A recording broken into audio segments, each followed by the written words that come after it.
Greetings, people of Earth. Evan Benton of Dogg for Mayor, broadcasting from beautiful New Orleans, Louisiana. Now, my channel is not quite ready for prime time, but something happened recently that I wanted to make a quick comment on before it drops out of public view. So, just up the road from me in Pearl, Mississippi, a billboard appeared featuring a historic photo of police officers facing off against black protesters above the slogan, "Make America Great Again." For context, the photo in question was taken by a man named Spider Martin on March 7, 1965, on the Edmund Pettus Bridge in Selma, Alabama, moments before that protest would turn violent, resulting in the incident now known as Bloody Sunday, in which 17 protesters were hospitalized. So obviously, that's pretty inflammatory. So inflammatory, in fact, that I figured it had to be a deliberate psyop. What is a psyop, you might ask? Well, PSYOP is an abbreviation of psychological operation, a propaganda tactic which is designed to influence people's hearts and minds. In other words, it's a manipulation technique. Now clearly, by co-opting Donald Trump's Make America Great Again campaign slogan, the creators of this billboard are attempting to associate him and his supporters with violent police officers opposing equal rights for African Americans. It is a blatant attempt to divide people along racial lines, much like the paid protesters of the Black Lives Matter campaign who have been so shamefully linked to rich white dude George Soros. Alright, so who could be behind this? The authors make no attempt to hide their identity. They've put their logo right at the bottom of the billboard, 4 Freedoms. And what is 4 Freedoms? Well, the New York Times announced in April of this year that it was a new super PAC run by artists, one that, quote, won't support or oppose candidates or parties. So what's a super PAC? Don't worry, I had to look it up too. For starters, PAC stands for Political Action Committee. A political action committee is a group formed to raise money in order to campaign for a particular political party or candidate, but there are strict limits to how much money they can raise. The super in Super PAC was added in response to the 2010 court ruling known as Citizens United, which found that political action committees could raise unlimited funds as long as they did not campaign for a particular party or candidate. So, a PAC can raise a limited amount of money in support of a particular election outcome, while a super PAC can raise an unlimited amount of money as long as it isn't going towards any particular outcome. So according to the law, and the New York Times, 4 Freedoms is like totally independent. Plus, they're like artisan junk, so you can bet that their interest in maintaining an objective point of view would be most professional. Alright, let's examine some of 4 Freedom's monetary ties. I'm sure we won't find any links to existing political actors. Again taken from the New York Times article, one of 4 Freedom's biggest sponsors is noted art collector Barbara Alfond. Now, the Alfond family is just another bunch of white leftist billionaires who made their money on the free market. But Barbara's nephew, Justin Alfond, is a Democratic state senator in Maine. He is also the founder of the Portland chapter of the League of Young Voters, a group funded by the Open Societies Foundations owned by none other than rich white dude George Soros. Also mentioned as major sponsors are the art collectors Sharon and John Hoffman. According to various sources, Sharon Hoffman serves on the ACLU Missouri Board of Trustees. She has been a member of the Planned Parenthood Board for over 30 years, and she has been a member of the Democratic National Convention since 2007. Both she and her husband have personally campaigned for several Democratic candidates, including President Obama in 2008, and in 2010, she was awarded for her service with an appointment to the President's Advisory Committee on the Arts. Now, where is she getting the money to do all this? Well, John Hoffman is a senior vice president at Morgan Stanley. Another rich leftist white dude, and another banker, no less. 4 Freedoms lists 2 co-founders, Hank Willis Thomas and Eric Gottesman. First, let's look at Eric Gottesman. In 2004, he managed his father David Gottesman's successful campaign to become the Democratic state senator for New Hampshire.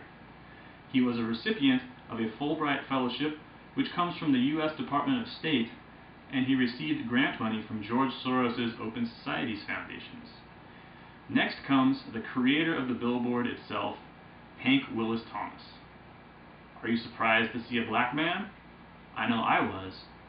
On November 3rd, right before the presidential election, Mr. Thomas gave the annual Rothschild lecture at Duke University.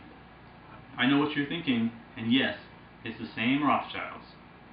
Now, that's about all I could find on Mr. Thomas, but his mother, Deborah Willis, is certainly very well connected. Her Wikipedia entry lists her as a professor at New York University, in addition to having taught at Duke and at the University of North Carolina. Before teaching, she spent 8 years curating exhibits at the Smithsonian Institute in Washington, D.C. Ms. Willis has received numerous awards. Most notably, she is a fellow of both the Guggenheim and MacArthur Foundations. Now, these two foundations are big players in the struggle for control of global education institutions and major proponents of the globalist agenda. I started researching for them for these videos, but I found way too many links to mention. To get a brief idea of their power, the Guggenheim Foundation has given out over $240 million to over 15,000 fellows since 1925, while the MacArthur Foundation, a relative newcomer, has given out almost $500 million to 942 fellows since 1981. Both of these organizations also fund other globalist causes to the tune of hundreds of millions of dollars annually, and are well worth a closer inspection by anyone who wants to know how the geopolitical machine really operates.